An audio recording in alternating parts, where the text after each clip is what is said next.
Olá, semioticistas. Hoje trataremos sobre o programa narrativo. Bom, o programa narrativo, ele é a estrutura sintática elementar que vem musicar o paradigma tancial pela relação entre o sujeito e o objeto, que são instaurados assim como hiperactantes. Então, esse programa narrativo, ele constitui um algoritmo de transformação dos enunciados narrativos. Nós, nos vídeos anteriores, identificamos os seus predicados fundamentais quando analisamos o texto do L'Ecclésia. Agora nós vamos examiná-lo um pouco mais de perto. O programa narrativo, ele articula dois enunciados básicos. Os enunciados de estado e os enunciados de fazer. Então, estes eles têm a função de... os enunciados de fazer, eles têm a função de transformar os estados. Os enunciados de estado, né? Então, assim, os enunciados de estado, por sua vez, eles se fundamentam nos predicados elementares de ser e de ter. Então, a narrativa mínima, ela se baseia assim na transformação de um estado de coisas, pela privação ou pela adquisição que resultam de um predicado de ação. Então, para compreender esse mecanismo de transformação, é necessário postular dois tipos opostos de enunciados de estado. São definidores da relação que o sujeito mantém com os objetos visados. Ou seja, ou esse objeto ele está na posse das qualidades e dos valores inscritos nesses objetos, seja a beleza, a riqueza, o reconhecimento, ou não. Então, o conceito semiótico de junção define essa dupla relação elementar. Então, conjunção é quando o sujeito possui o objeto. Ele está conjunto com o objeto. E disjunção é quando o sujeito ele é privado do objeto, está disjunto dele.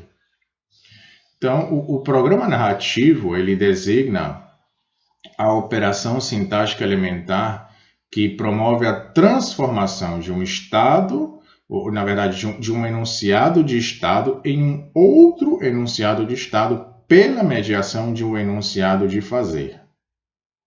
Assim, por exemplo, o estado 1, que é disjuntivo, no romance de Cinderela, por exemplo, quando diz Cinderela é pobre, ou seja, o não ter.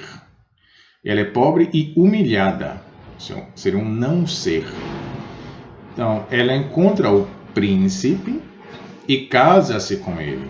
Esse é o enunciado de fazer, há uma ação, um fazer, que dá lugar ao estado 2, que é conjuntivo. Então, Cinderela agora passa a ser rica e respeitada. Então, a fórmula etnográfica desse programa narrativo elementar se apresenta da seguinte maneira. Nós temos o programa narrativo, que é igual à função fazer de um sujeito 1, a partir de um sujeito do fazer, que dá lugar a um sujeito 2, que será um sujeito de estado, que é conjunto, que pode ser um conjunto com seu objeto ou disjunto do seu objeto. Então, o programa narrativo ele é uma função, um fazer, uma função pela qual um sujeito de fazer, um sujeito 1, faz com que um sujeito de estado, o sujeito 2, se torne disjuntivo de um objeto ao qual estava conjunto, ou conjuntivo a partir de um objeto ao qual ele estava disjunto. Os dois actantes sujeitos, o de fazer e o de estado, podem ser manifestados por dois atores distintos, pensemos no caso da dádiva, por exemplo, ou por um só e o mesmo ator. Pensemos no caso do roubo, por exemplo. O programa narrativo ele se apresenta como uma fórmula elementar que as estruturas das narrativas efetivadas desenvolvem, complexificam e hierarquizam ao seu bel prazer. Então, nós poderemos assim distinguir as narrativas de adquisição de valores e as narrativas de perda. A tipologia dos programas narrativos convida, além disso, a hierarquizar o programa de base ou o programa principal e os programas de uso ou os programas secundários. Ou seja, o cumprimento desses programas secundários é necessário à realização do primeiro. E a análise narrativa propõe, assim, uma fórmula sintática genérica dos meios e dos fins, conferindo-lhe alcance maior na análise dos discursos da ação e reintroduzindo neles, dessa maneira, a sua orientação teleológica.